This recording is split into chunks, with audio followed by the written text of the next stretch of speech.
was 3 years ago, I think, that I asked my board colleagues on the Board of Supervisors to support the development of an affordable housing project on this site for folks of modest means with intellectual and developmental disabilities. And today, thanks to the very good and hard work of a lot of different folks, as you'll hear, we are standing before you with renderings for a really beautiful new building that this property will soon become. We have project approvals from the City of Palo Alto. Thank you, City of Palo Alto. We have a wonderful partnership with Ability Path to provide really essential services in this same building, and a group of folks and equipment, as you can see, ready to start the demolition to pave the way forward. Important to note that the site on which we sit or stand is in fact county owned, so we have site control, an important thing in any development project, as the folks who are in the affordable housing world will know, and both the city and the county have contributed significant early funding to make sure we could launch the effort well. We celebrate not with a groundbreaking, obviously, that comes later, but with a demolition. And so when people said, well, what are you all gathering for? I said, well, it's D-Day. And everybody looked at me and yes, that's right. It's Demolition Day. That's what we're celebrating today. It is D-Day, which is why we have the Bobcat behind us. We have the ceremonial gold sledgehammers and the hard hats. You know, as we continue to redevelop the place that we live, sometimes, and this is one of those times, before you can put something up, you got to take something down. At the county where I work, I need to say thank you to our county fleets and facilities folks for organizing the demolition and much of today's ceremony. Many of you have, as I have, spoken to parents over the years in the IDD community who worry about what will happen to their kids when they're no longer around. They just want to know that after they're gone, their children will have a safe, stable place to live, surrounded by all of the services and support that they need to thrive. And now we can tell those parents it's going to be okay. But I want to call out especially Supervisor Simidian. When we first met nearly 4 years ago, he talked about his vision for what we have here and what's coming in the future. And at that time, we didn't know if Ability Path would be part of the new housing project. And when he surprised us with the great news that we continue to provide services here, it was music to our ears.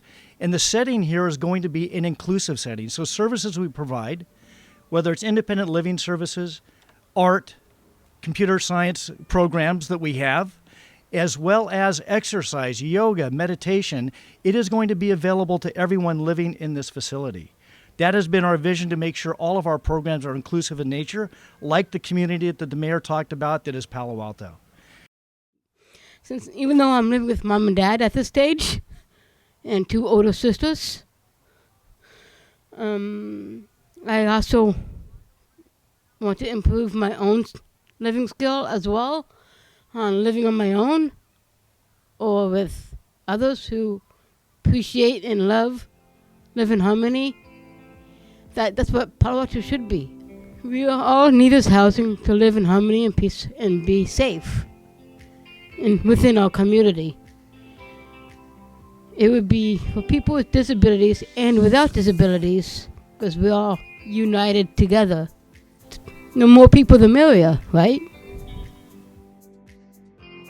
You know, years ago I was on the Palo Alto School Board, and I worked with parents who had youngsters in special education programs who needed an advocate on the Board of Education. And then, having worked with those parents 10 years later when I was on the Palo Alto City Council, those same parents showed up and said, "Remember us?" And I said, "I do." And they said, "Well, our youngsters are now young adults and they need a place to live." And so we worked together to create affordable housing for folks in the developmentally disabled community here in Palo Alto. And it has been really very satisfying and something I've carried with me for a long time. And now back on the Board of Supervisors, years later, there's yet another opportunity to be helpful. Today we're right here at the site of Mitchell Park Place, and 50 units, again, designed primarily to serve folks in the IDD, the intellectual and developmentally disabled world. It's a marvelous project because we've got services that are going to be embedded right here with the housing to serve the folks who live here. And then it's literally just around the corner, block away from Ability Path, who provides so many of the services. Ability Path's vision for Mitchell Park is one of inclusion and opportunity. The first is an opportunity to have units available for the IDD community. The whole project will have 50 different units, of which 25 will be for clients that we serve. Inside the facility, we're also going to be offering a computer program, an art program, as well as wellness programs, which would include everything from yoga to meditation to Zumba to exercise. And that will be available for every resident of the new Mitchell Park Place, as well as the community at large. We believe, like Santa Clara County, in inclusion, bringing in the entire community, and our vision is to have that taking place right here at this new space.